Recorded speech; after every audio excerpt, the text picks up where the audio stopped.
Howdy, Vine Trippers. I wanted to take just a moment to talk to you about the Texas Wine Lover website and their phone app for both iPhones as well as Google devices. You can actually download this app, put it on your phone, or just go to the website if you're not an app person. And if you ever want to go visit some of these great locations that we've been talking about in the podcast, this will give you a great information about the place before you go. And you'll be able to find other wineries in the area. So if you want to make a day of it, go see several other places as well. You can search by region. You can sort the listings, find ones that are kid-friendly, family-friendly, even ones that host RVs. All kinds of different sortable listings you can find there in that app and on the website. You can find other things as well in the area like restaurants, accommodations, maybe events that are going on at the different wineries. So it's your one-stop resource that goes hand in hand with this podcast to be able to find those great places to go visit. So check out the Texas Wine Lover website. It's txwinelover.com. Or go to their app. You can find it on the Google Play Store or the Apple Store as well. Enjoy your trips among the vines and use that app.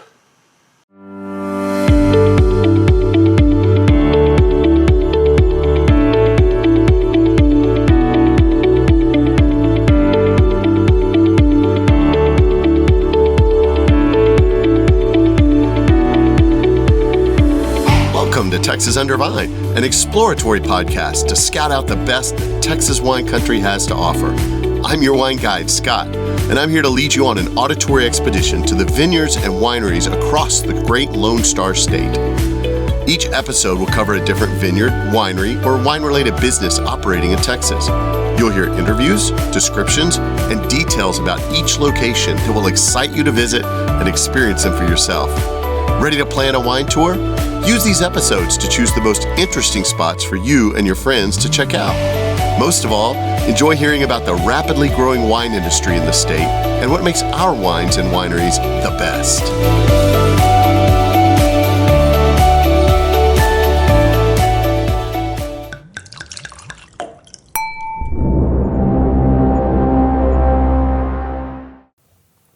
Howdy, fellow Vine Trippers. Welcome to episode 51 of Texas Under Vine. And for this episode, I'm excited to bring you another Gulf Coast region winery. And I'm going to be headed out to Navasota, Texas, which is just kind of northwest of Houston, a little bit southeast of College Station.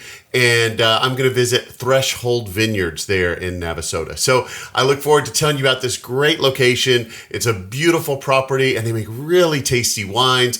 And it's a truly family-based winery. So the vineyard itself is actually, like I said, stationed in Navasota. So it's an easy drive from the Houston area, from College Station area, and all those regions around there. It's located on a 102-acre property. It is truly, as I said, a family-based winery in that it's owned by the Jeter family, and all through the ranks, everyone is involved in some way or another, for the most part, with making this vineyard and this winery actually a success. Interestingly, you'll hear in the story that the property itself was purchased in 1989 by the patriarch of the family, Kimbrough Jeter, who purchased it. Actually, it was a Christmas tree farm before that, and they revived that operation and actually ran the Christmas tree farm there for about 10 years before they closed down that operation. But the family had a strong interest in agriculture. So even when they closed down the Christmas tree operation, they wanted to experiment with planting other types of crops. And they planted a lot of different things in the area until they finally, in 2010, planted their first Blanc du Bois grapevines. And from that point, the rest is history. That began their winemaking efforts. And they're bringing these amazing grapes and wines to you and me and our taste buds. So after they had planted the grapes, it was about 2012 when they started getting some of the good harvests off of these vines. And at that time, they didn't have a permit, so they were just making wine for their own personal consumption. And they liked it. They thought they had a good thing going here. So right around 2016, 2017, one of their sons, Josh Jeter, actually had an interest in fermentation processes. And he got his certificate through Texas Tech for enology and began actually crafting and creating wines that in 2018, when they got their permit, they could actually sell to the public.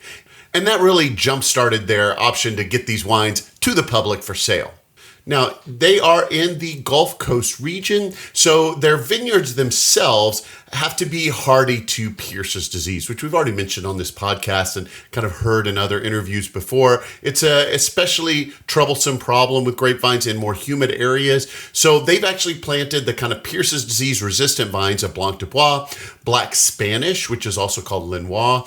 And then they're also experimenting. They planted some of the new Walker varietals to be able to see how those work out in their vineyard. And hopefully we'll see some wines from those coming up soon from them. But in addition to those varieties that they have planted, they also source grapes from other places in the High Plains. So they bring in grapes that are more commonly familiar with, like Merlot, Sangiovese, Viognier, things like that. So they are a Texas-based winery, and they do have their own estate varietals on site, but they also do source from other places in Texas as well.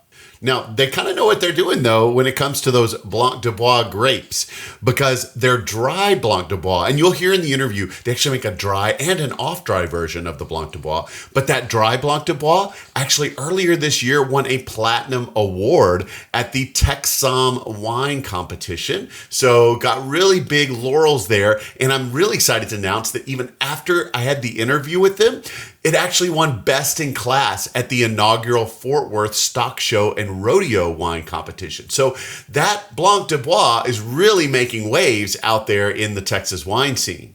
Now, in addition to these wines, they also host live events. They have music on site frequently. They even have a really cool playscape on site. So yes, they are family and pet friendly. The playscape was actually a relic from the old Christmas tree farm.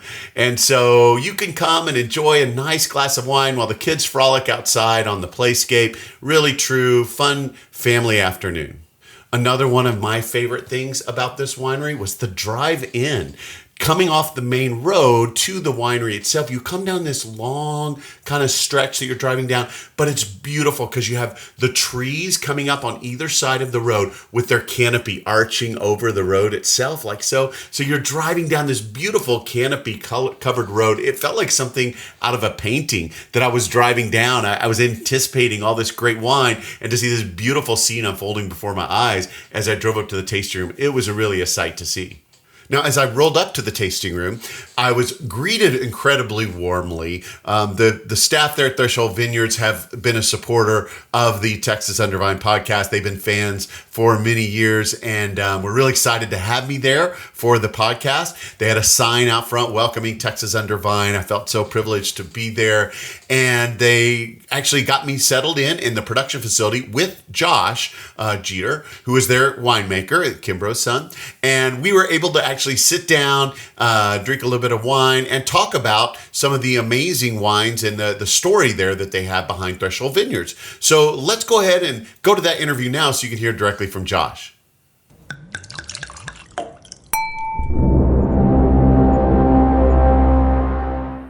Howdy, Vine Trippers. Welcome to Threshold Vineyards. So I'm here with Josh Jeter, who is the winemaker for this incredible operation here. So we're going to talk to him a little bit about the location and about their wines and get you excited to come get a visit here. So Josh, tell me a little bit about yourself. What got you started in the wine industry? Sure, Scott. Well, we're happy to have you here and hosting you here. And it's a privilege to be able to chat with you for a little bit. But so yeah, my name is Josh Jeter. I grew up in Bryan College Station, so just north of here. Our family, we don't necessarily have a long history in winemaking. It didn't come in from a big, Italian or Spanish winemaking generations, but we come from a history of farmers. Okay, yeah. Agricultural, exactly. So that is really kind of what got our toe in the door for making wine and starting this winery operation. So yeah, my both of my parents have generational Texas roots. Some of their original ancestors came in as farmers, as a lot of folks did back in the day. But so the land that we're on right now, we're on 102 acres. Okay. And we're in very south part of Grimes County. My dad had the opportunity to purchase this property. It was back in 1989. Okay. And the unique thing about this land at that time, it was a big Christmas tree farm and nursery. Oh, wow. Yeah. And so It had gone under, and there was about 25,000 Virginia pine trees growing across the 100 acres that were growing here. Yep. And they had gotten a little out of shape, but my dad, always up for a challenge, said, "You know what? Let's keep. I'd hate to just tear all these trees down and shut this thing down. Let's keep the tradition going." And so he, with the help of family and some of the folks that we have out here, started cleaning up and trimming up those Christmas trees, and we operated the Christmas tree farm for about 10 years. Really? Yeah. And so, but always having an interest in ag and growing things over the years, we ended up closing the Christmas tree down in the early 2000s, but we just started growing things. Farming. We grew hay. We grew watermelons. We're situated in a really nice sandy loam soil here. So it's really a beautiful medium for growing things. Yeah. And so that was about 8 or 9 years, and then kind of fast forward to 2010, my parents were becoming more and more interested in drinking wine, and they got hooked up with some folks over in Cat Spring, some of the older growers in the area, and that's in Austin County, just that Belleville area. Yeah. And they found out about a grape variety that would thrive and grow well here, and they said, we like wine, we like growing things. They're kind of looking for a hobby. So 2010, they put in about 200 Blanc du Bois vines. Wow. Yep. I mean, they didn't just dip the toe in. They dove in it first. That's right. Yeah. Wow. And so they jumped in. So those are the oldest vines that we have on the property. Okay. Still growing today. Nice. Yep. And a couple years later, we started getting fruit, and we had to say, well, what are we going to do with it? We got all these grapes. Yeah. And so we started making wine. That's kind of where I entered the picture, and that was 2012. And so, again, none of us really have a long history of winemaking, commercial winemaking. But at the time, I was really interested in fermentation. I had started with my old college roommates. We bought one of those homebrew kits, and so we were making beer, in our garage, and had a really good time doing that. You've been around it. There's something really magical about that process of fermentation. And so definitely had that bug. And like I said, in 2012, I was here in College Station, and we started making wine together as a family. And it started out very modest. We were 5-gallon glass carboys and buckets, and we just fell in love with it. We absolutely fell in love with it. That not just the winemaking part, but farming the grapes. And there's just something really beautiful and unique about growing grapes in a certain environment, in a certain place, and then transforming it into a really nice product. So yeah, we really got in deep with Blanc du Bois. So over the years, my mom and dad really pioneered it. Mom is a veterinarian. My dad was in the oil and gas business. But my mom had that science background. And so she started really as the first winemaker, on the hobby level for us. She went through several certificate programs. We have 3 of us now that have gone through Texas Tech's enology and viticulture program. So 2016, 17 timeframe, that's when I got my certificate at Texas Tech. And we started just, inching forward and started dreaming a little bit about, maybe we could give this thing a shot. Upgrade our carboys a little. Yeah, exactly. Into something not quite this big yet, but yeah. And so we started out in that room that you walked through earlier. Okay. Very, very modestly. And then we ended up getting our wine permit finally in 2018. We were making just mostly Blanc du Bois, and it was really didn't have a tasting room yet at the time. And but yeah, we've kind of grown it to where we are at this moment today. In 2019, we finished this production space that we're sitting in here today, and that really allowed us to kind of get our foot off the ground or get our start and get going. Yeah. And you've noticed we've kind of our history with this place is always something that we love to share and tell people about. And so all the history is kind of right here for you to see. These buildings were the same buildings that we entertained people during Christmas time when they were coming in from the cold after cut down their tree. Yep. And so that's some hot chocolate. Exactly. Yeah. So we call it the lodge. It's always been the lodge, And so now we're entertaining people and sharing our love for growing grapes and making wine. Nice. Yeah. Well, so you would kind of get bits and pieces, a little bit of that start here, but you transitioned.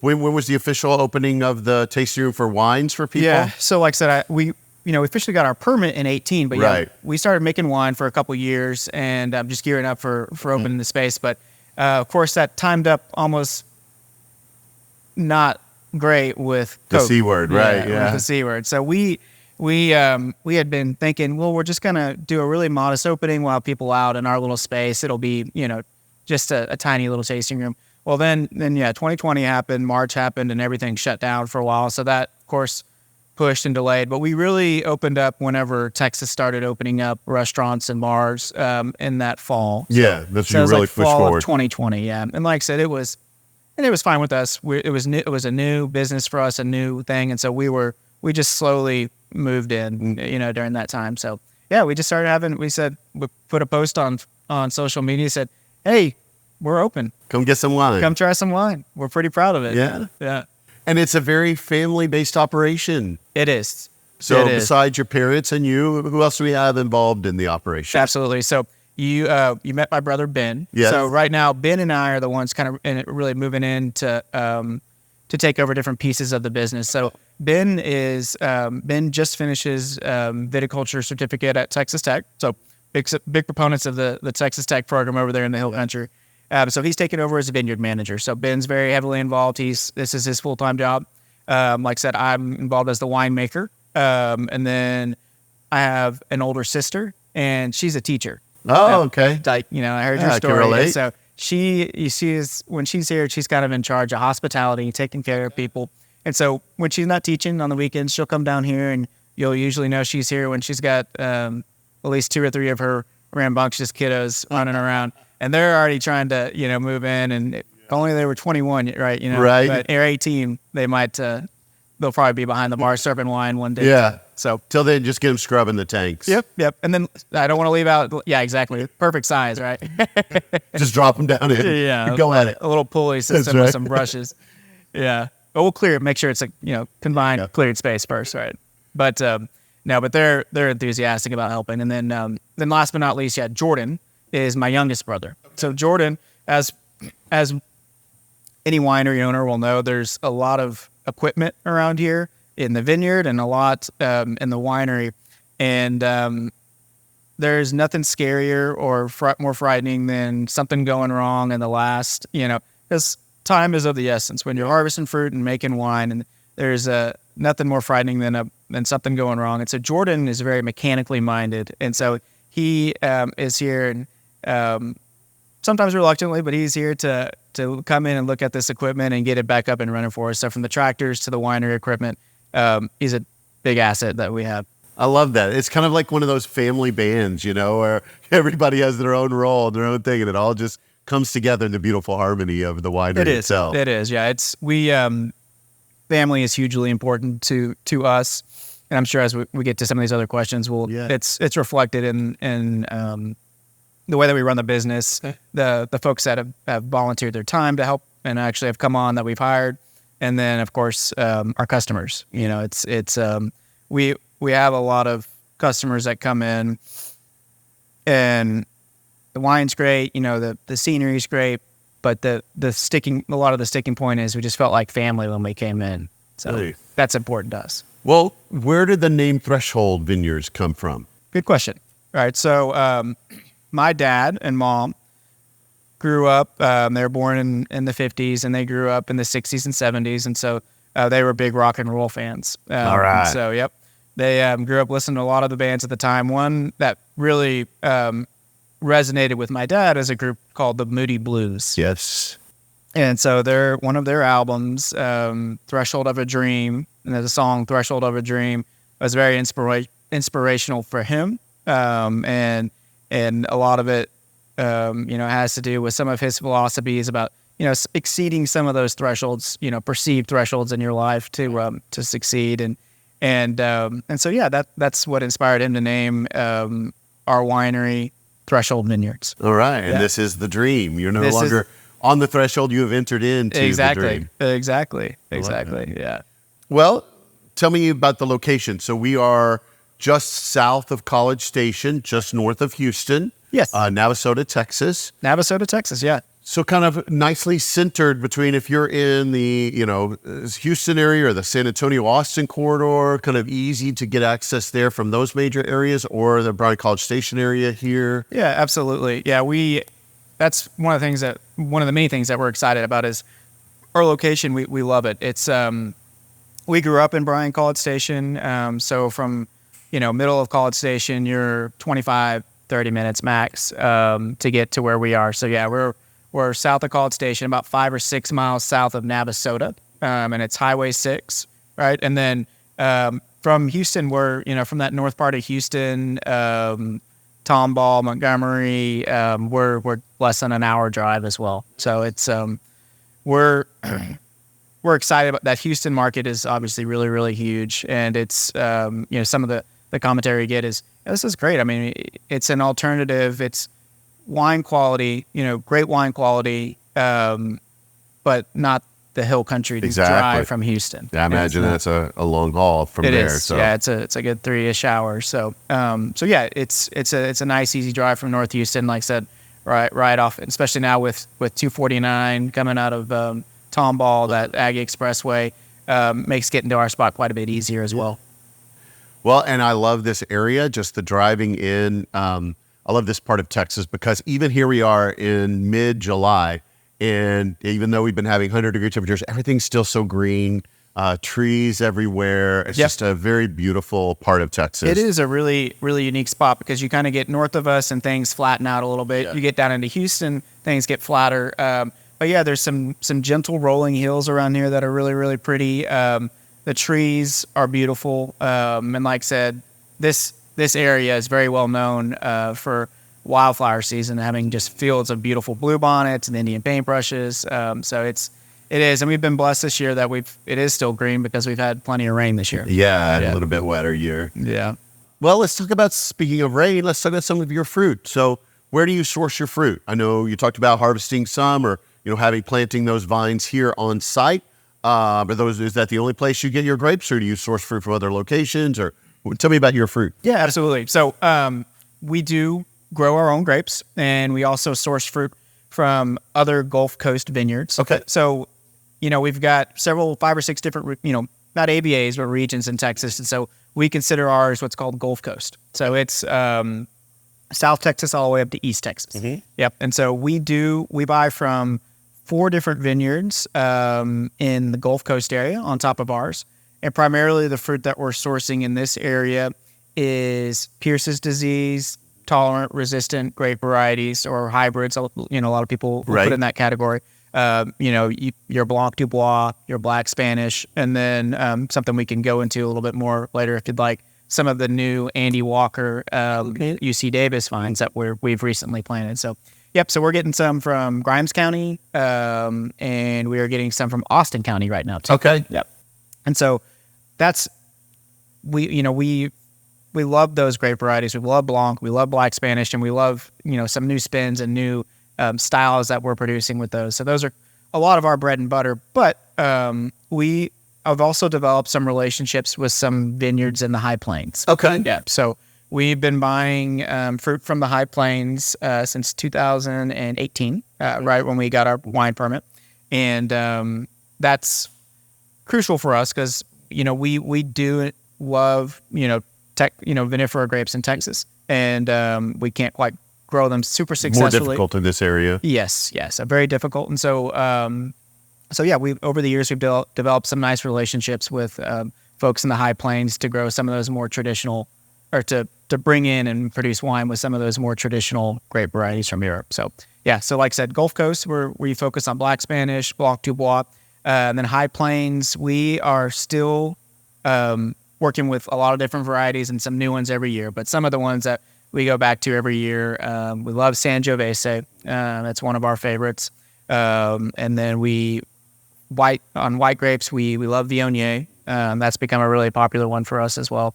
And so those we've gotten from, Ready Vineyards, and then up in Brownfield, and then a couple other vineyards there. Then also from Seminole, we started sourcing some fruit too. Okay. Yeah, so a couple different spots in the High Plains.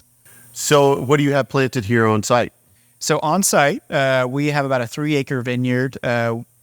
Again, our roots started really in Blanc du Bois. That's a lot of the Gulf Coast bread and butter with ability to grow successfully, and then also your wine quality. Mm-hmm.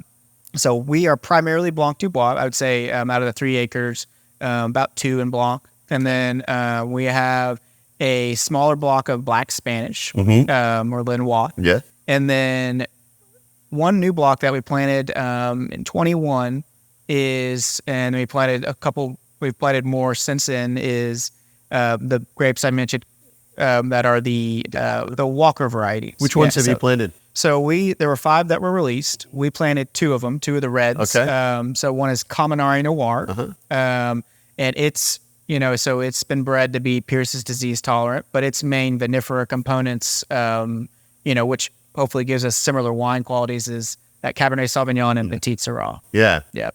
And so then we've also planted a Passeante Noir. Okay. Yep. And the Passeante's big vinifera component is Zinfandel. Oh, nice. Yeah. So both of those are 90+%, if I'm not mistaken, vinifera. So that's going to, our hope. And again, we're very much on the forefront of these grape varieties. Yeah. So we're excited we love our Black Spanish in certain styles, and we love Blanc du Bois, but that's one thing the Gulf Coast has sorely missed, is being able to really successfully and sustainably grow what would make like a nice table red or even a bolder red. So when you only have really 2 varietals that can do well, those Walker varietals are a godsend. I would see how they do. When did you plant those? How old are the vines? So there are the oldest ones are probably in 24 would be entering their 3rd leaf. So you're getting ready to possibly get some of your first harvests off of them. Yeah. So this year we'll get a tiny bit of fruit, and then next year we should have trunks established, cordons established, and we'll be developing those spurs to start be bringing in fruit pretty regularly. I'm excited to hear how that goes. Yeah, and we and again we're very much on the forefront of this. There's a lot of pioneering going on right now in the Gulf Coast, but it's exciting. It's very exciting. I know that I spoke with Dr. Young at Bending Branch Winery, and they're doing Caminari Noir.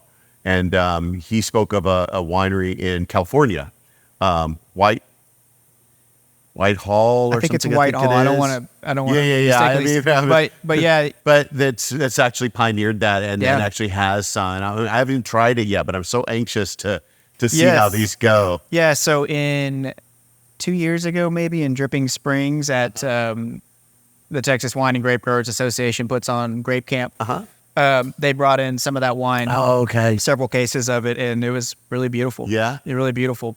But yeah, you take the greenhouses and then the conditions in California compared to us sticking them in the ground in Gulf Coast in Texas. Whole different terroir. It's going to be a different scenario. But yeah, they produce really, really beautiful wines over there. And then, last year we were able to work with a grower that's a little bit ahead of us on Caminari Noir, and he sold us a couple tons of Caminari, and it was gorgeous.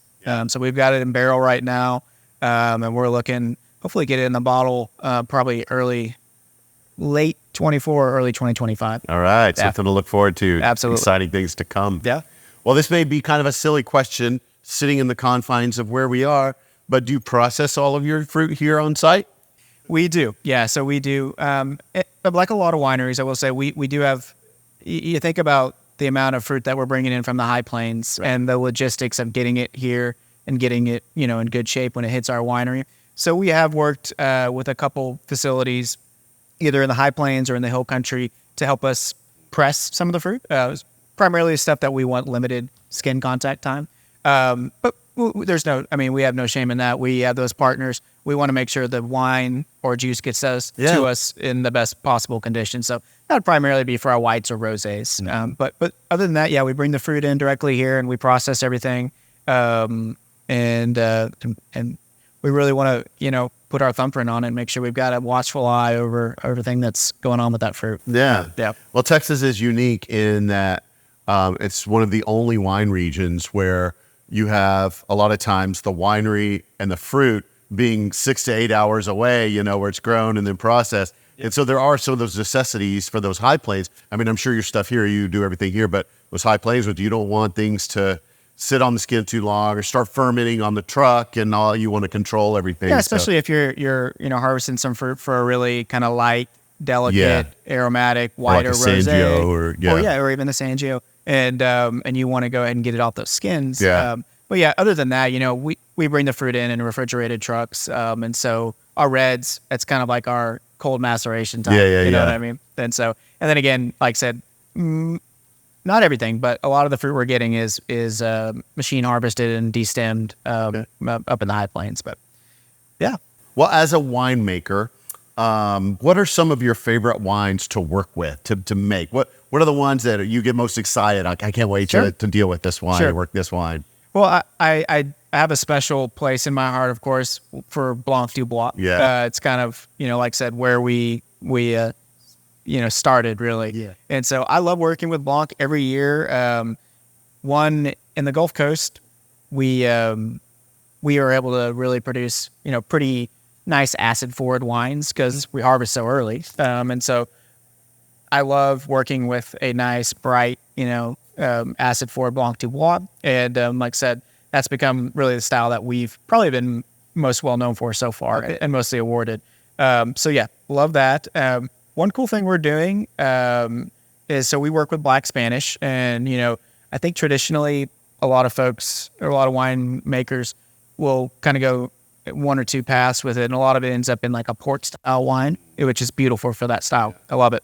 And so one cool thing that we like in the Gulf Coast is sparkling wines, and so we're a small scale, sparkling wine production. So it's usually it's not in method champenois. It's more in a modified version of that, either through pétillant naturel or kind of a modified style off that. Okay, gotcha. But anyways, where that fermentation's happening in the bottle. Yes. Yeah. So we're doing that with our Blanc right now in our wine called Texas Belle, and then also with our Black Spanish in a rosé style. Yeah. And you'll get a chance to take a look at it. I mean, it's a rosé, but it's got a lot of color. Yeah. And so those are two things I'm super excited about right now. Cool. And then we again, as far as High Plains fruit, I love working with Sangiovese. We do a lot with it, and it makes a very versatile wine that's good with food, and it's balanced to me. So I love Sangio.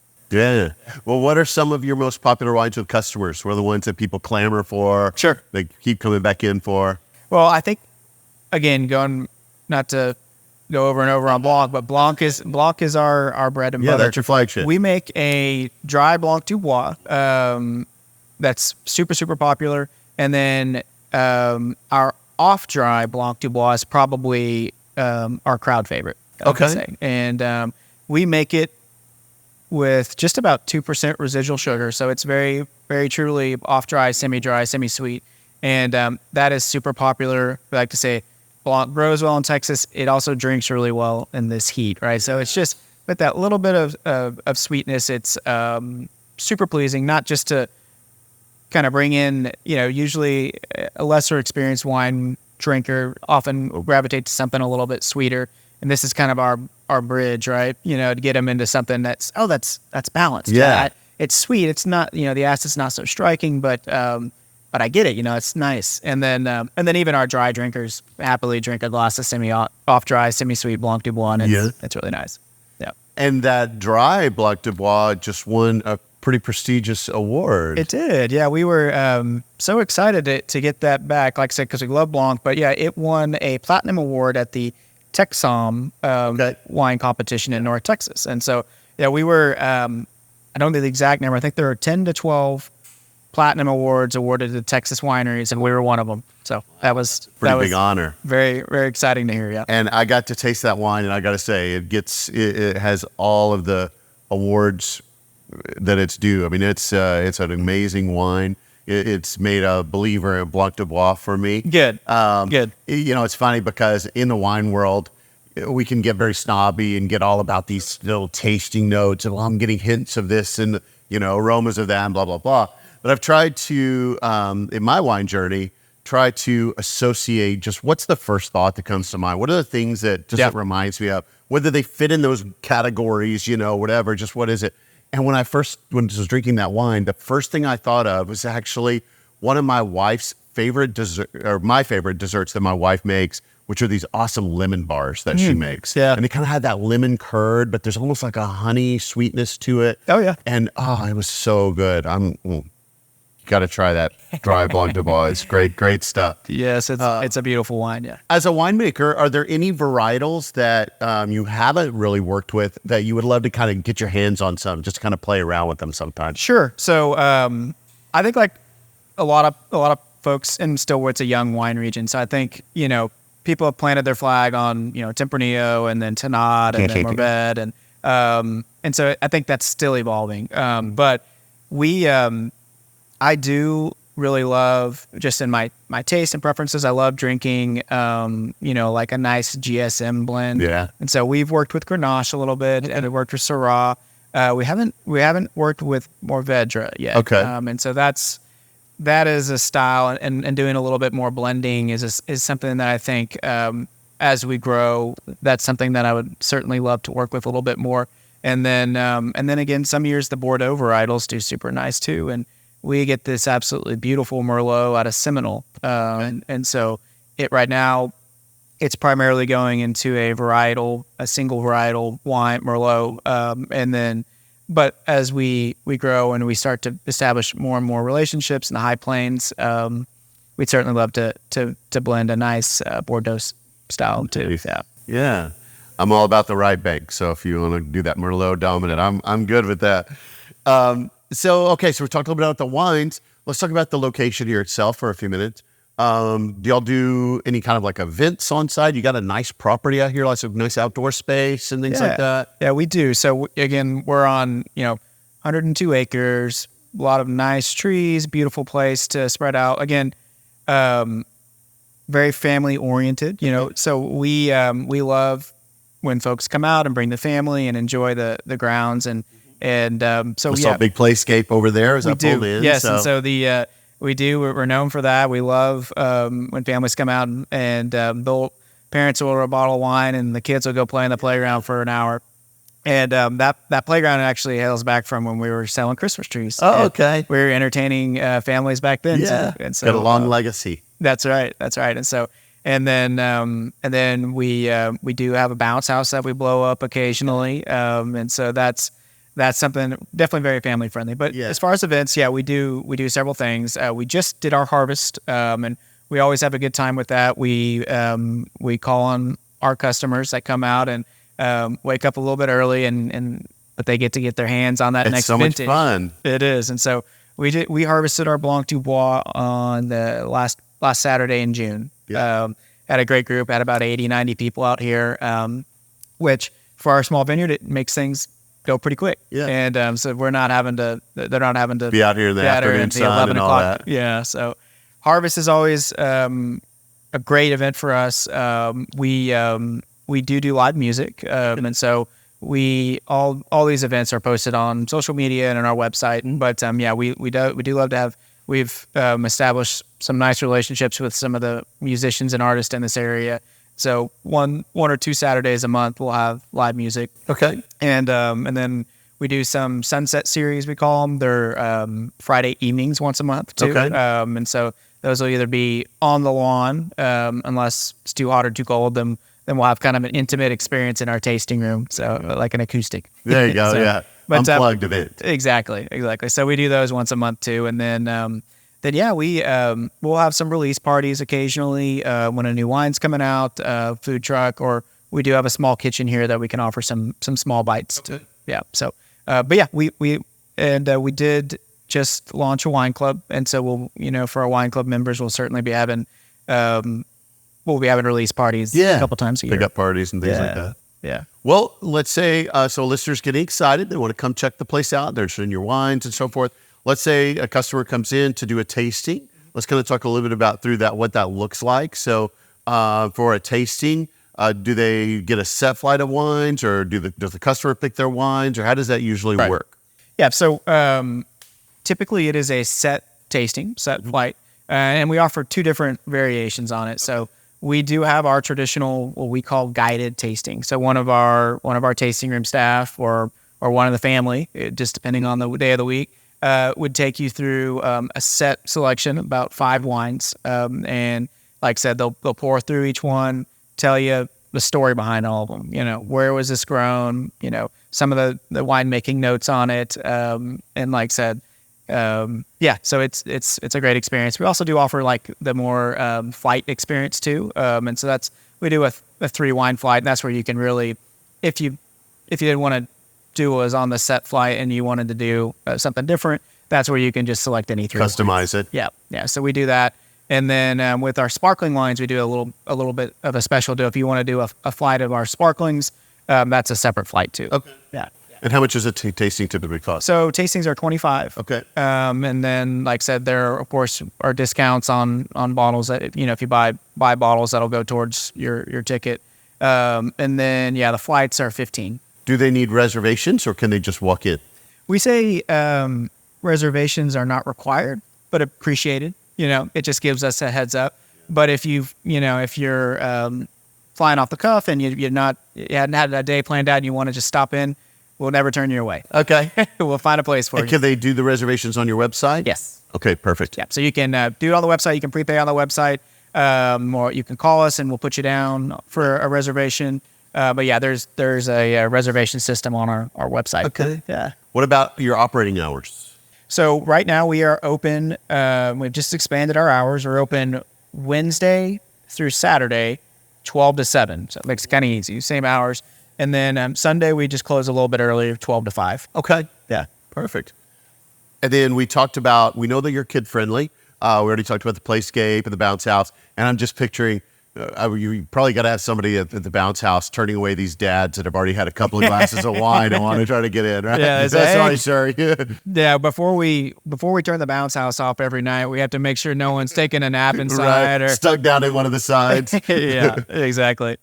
But what about pets? If somebody has pets, can they bring pets? Yes, yeah. So we're pet friendly. Of course, we ask that they be on a leash and be well behaved. But we love animals. We have 3 of them, 3 winery dogs that are on site most of the time, and we've got my mom is a veterinarian, retired, and so we do love our animals. So yes, pets are more than welcome. And then, when you have wine, you got to have food with wine. So you've already talked, you have a kitchen here. What are some of your food options that you offer? Yeah, so to people? it's more of a small bite type of situation. It's so we have our charcuterie boards. Yes. And so that's your more traditional cheeses, crackers, cured meats, some jam preserves, some pickled items, and so that's very traditional, and it's nice. And then we do offer for our Aggies out there, we do offer what we call an Aggie special. Okay. So it's even simpler. It's just our kind of buttered crackers, summer sausage, and cheddar. Okay. Do they have to show their ring to get in?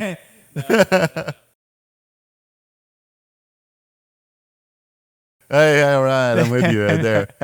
What about, do you have any maximum group sizes or anything like that for when people come in? Usually, when you get kind of past that 8 to 10, we usually would really like a heads up, if you're coming in with a larger group, just because still we have tons of outdoor space. Sometimes the indoor space can get a little bit tighter. So, Okay. And with the inclement weather with Texas, we just want to make sure everybody's getting a good experience. Yeah. Yeah. So that would be and making sure that we have staff available, especially if it's a larger group doing more of a guided tasting. That can be a little more. We want to make sure everybody's getting the experience. Yeah. So again, no hard caps. We want to be able to accept people and groups having a good time and come on out. But yeah, when you get into that 8 to 10 range, certainly It's a more unwieldy. a heads up would be appreciated. Yeah.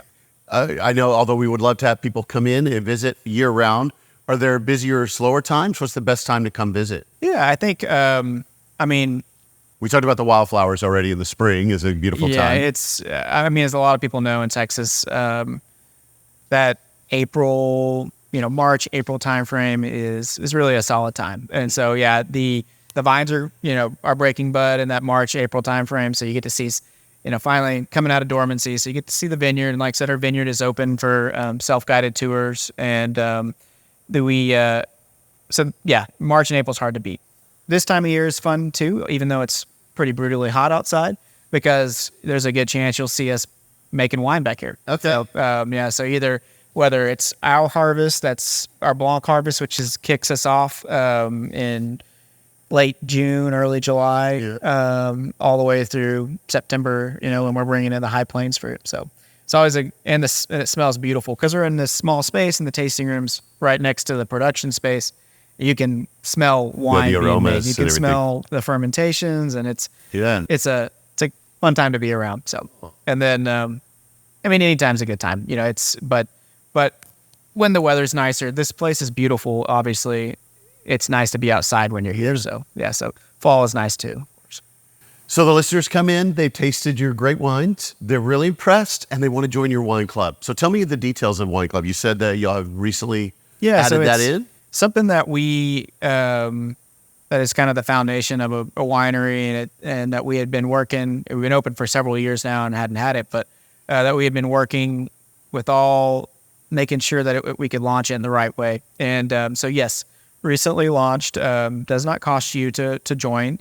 We just ask that you stick around with us for a year and get a couple shipments. But we have 3 different levels. We have a 3-bottle level. Okay. And that includes a certain set of perks, and discounts, a 6-bottle, and then up to a 12-bottle level. So so each of those has different levels of discounts and perks. And we're starting a Friday social for wine club members. And so doesn't cost anything to join. You can do it in the tasting room or online, either way.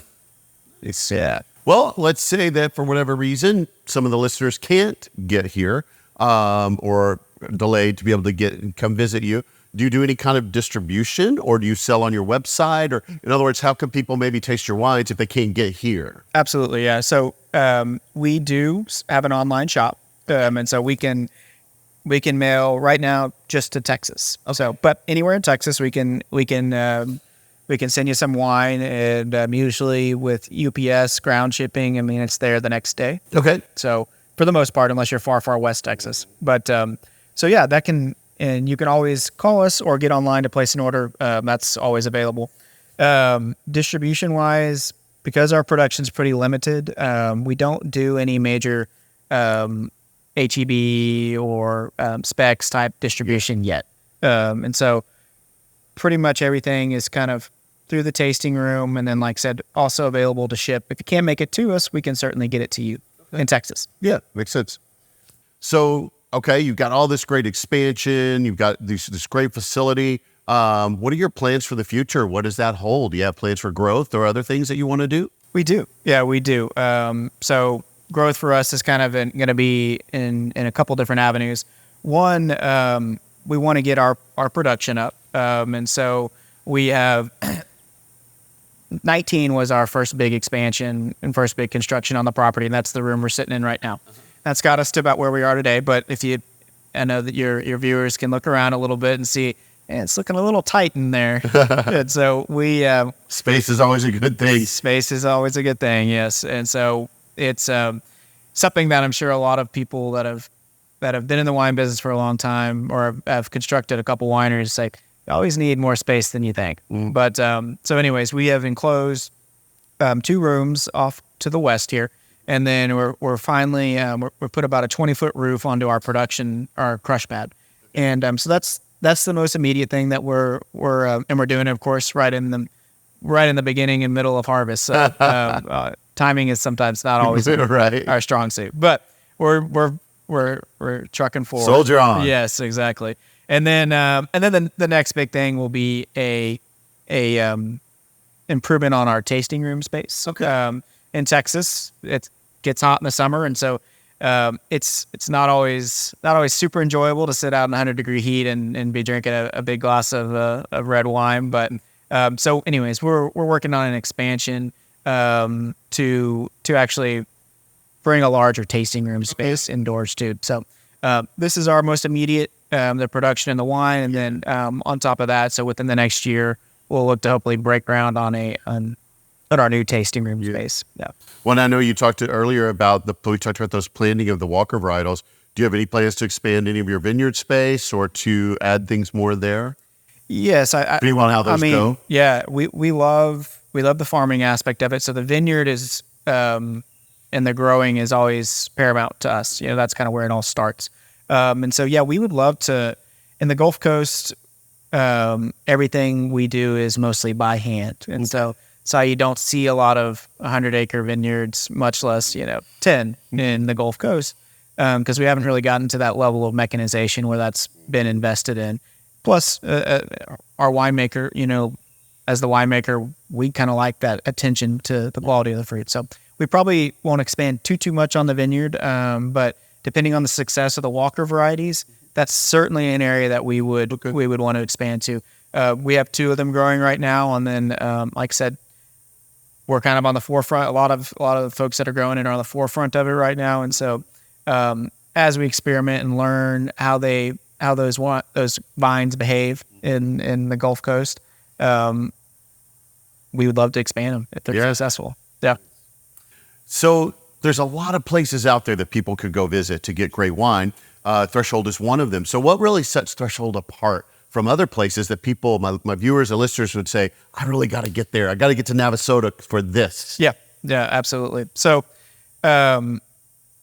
we got into this, and really I think the forefront of all of our minds was, we can do all the tasting and the vineyard and the pomp and circumstance, but at the end of the day, the bottom line is the wine's got to be good.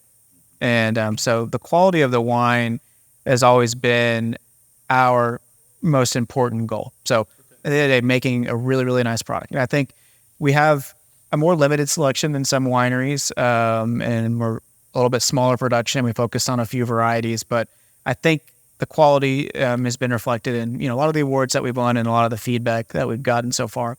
So I'd say the fruit quality in the vineyard and the wine quality, once you get in the bottle, is paramount to us. But beyond that, I would say that one of the biggest takeaways that we offer and that we hear as people recommend us and walk out the door is coming into this place, it just feels like family. Yeah, and that we want to take care of people. We want people to come in, and a lot of folks. I mean, again, I said this earlier in the interview, but they say they're just part of the extended family, and so that's what we want to do. Is it's a family operation. We want to bring people into the family and really provide an atmosphere for people to relax, enjoy themselves, and kind of have that camaraderie around a nice glass of wine. Something that's you can see the process right in front of you. So yeah. Everybody comes in and gets to walk out as an honorary Jeter. That's right, whether you like it or not.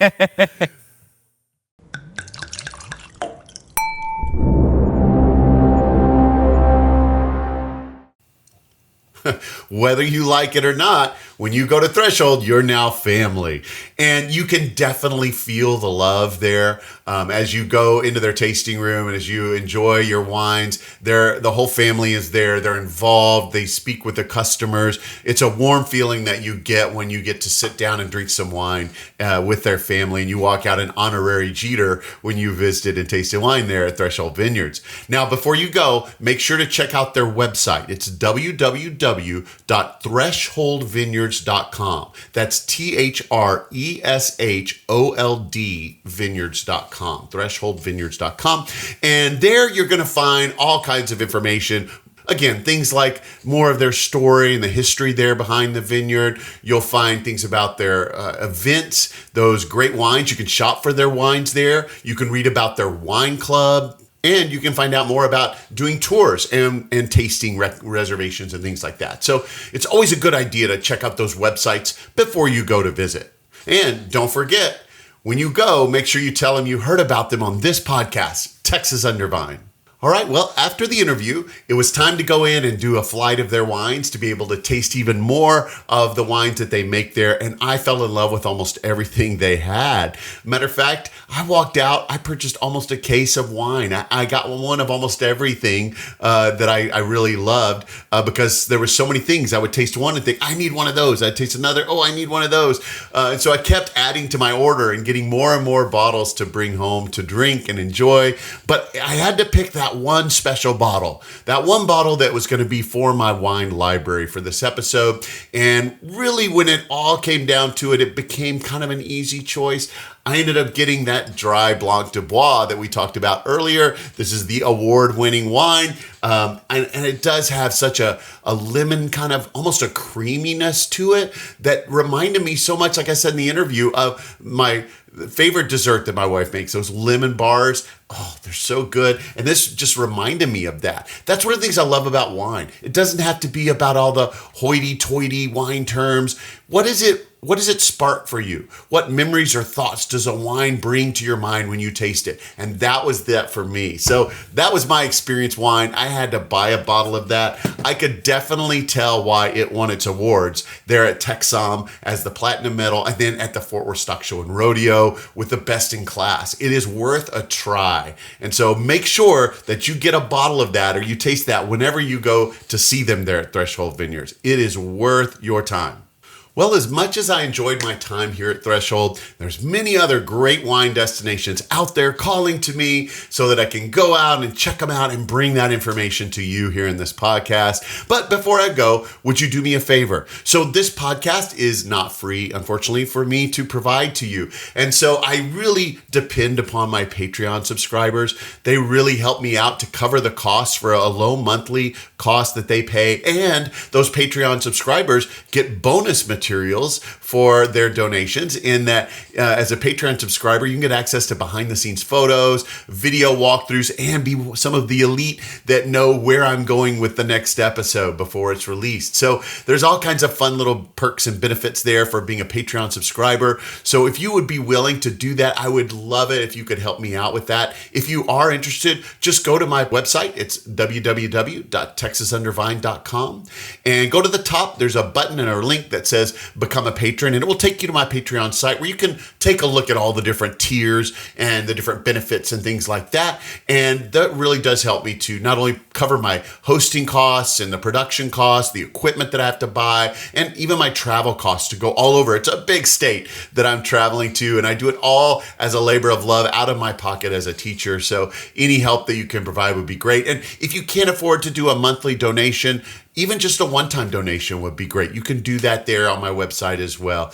All of that is with love. And thank you so much to my current Patreon subscribers. You really do make this magic happen for me and for the rest of the listeners. So my heart goes out to you. Thank you. And if you're watching this on YouTube, make sure and like, follow, and subscribe to the podcast and leave a comment down below. So tell me, if you've been to Threshold Vineyards, what's your favorite thing about it? Or if you haven't gone yet, what's the number one thing you're looking forward to experiencing when you go? And with that, my time is up. So don't forget, subscribe to the podcast and subscribe to my socials to be notified anytime a new episode is released. And until then, happy trails and bottoms up, y'all.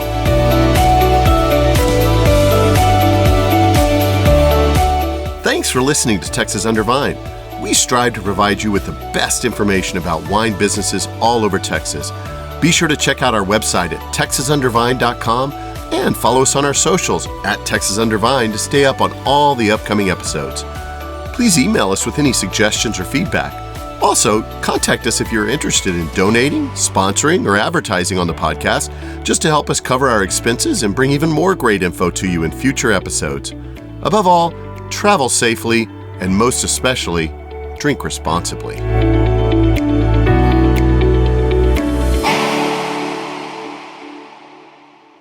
Howdy, Vine Trippers. Did you know that I now have a merchandise store for Texas Under Vine? I only have a handful of limited items, but you can go check those out and wear your Texas Under Vine swag if you'd like to tell all your friends about the great wine locations we have here in Texas and maybe get them interested in the podcast as well. So there are things like t-shirts, there's a hoodie, there's a beanie, a ball cap, things like that. But one of the most exciting things I have right now is my limited time offer t-shirt. That's my Season 1 t-shirt. So this is your Tasting Through Texas Under Vine Season 1 t-shirt. It's only going to be available for a little short amount of time. On the back, it has all the different locations like a band tour t-shirt.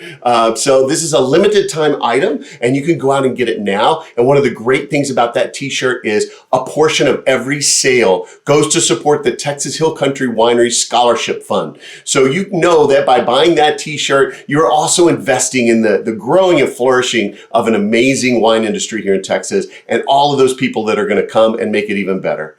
check out that merchandise store. It's on my website at texasundervine.com. Just go up to the top. You'll see the link for the merchandise store.